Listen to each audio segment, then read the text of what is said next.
Joined today by Deb Higgins, the president of the Lynbrook Golf Club, and a special day here, obviously. Deb, celebrating 100 years. Before we talk about, this is a big day for this city, this golf course.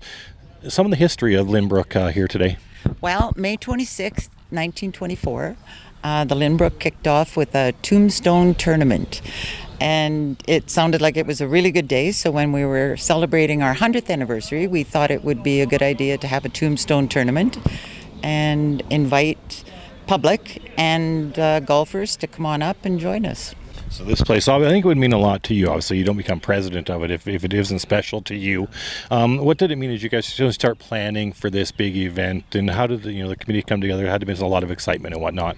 Well, what it is, we actually set up a committee and started going through boxes of old paper. Thank you, the Moose Jaw Herald, for keeping all this. No, I know. The local newspaper was a real resource when it came to articles about the club and different events that went on. And also the archives and the history that's at Golf Saskatchewan. That was helpful because the Lynbrook had sand greens up until 1990.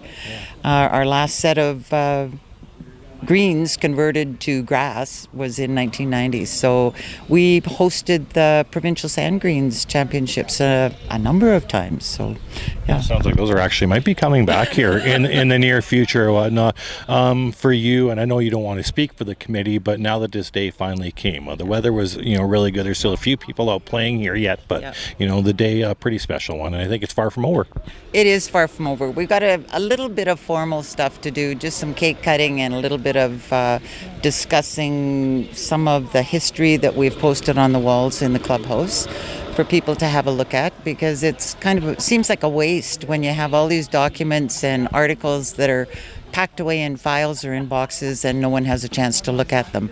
So we've had them up for the last couple of days, and people have been reading articles and commenting, and we've got a couple of members that are here that haven't golfed for a couple of years. One woman is 99 this year, and she said she wants to come back next year and at least play 9 holes. So it's stories like that, though, that makes this a special place for this community, correct? It is. Like, there's one article from an older article, obviously, from the paper that we ran across, and it talks about the Lynbrook had to put a fence all the way around it to keep the cattle out, because there was a dairy farmer that was not far away, and the cattle would wander in and be roaming the fairways. So it was, it's just 100 years, lots of history.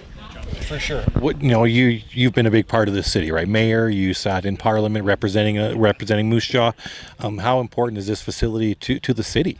Well, not only as a recreational activity and a center for the community, but between the golf courses here in Moose Jaw, we manage some of the largest green space in the city of Moose Jaw.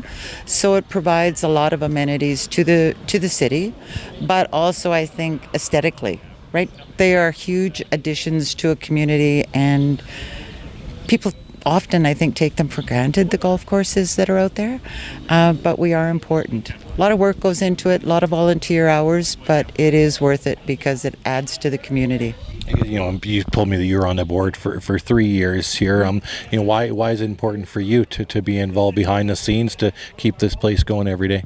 Well, I just feel that it's important to give back to the community, and have been a golfer for a long time, not a particularly good one most days, but a golfer. I enjoy getting out, but a big part of the club is the community within, right? The other members, the people you meet, the people you interact with, the friendships that you build. That's a huge part of it. Most of us at this point in our lives are not going to join the tour, or that isn't a goal of ours.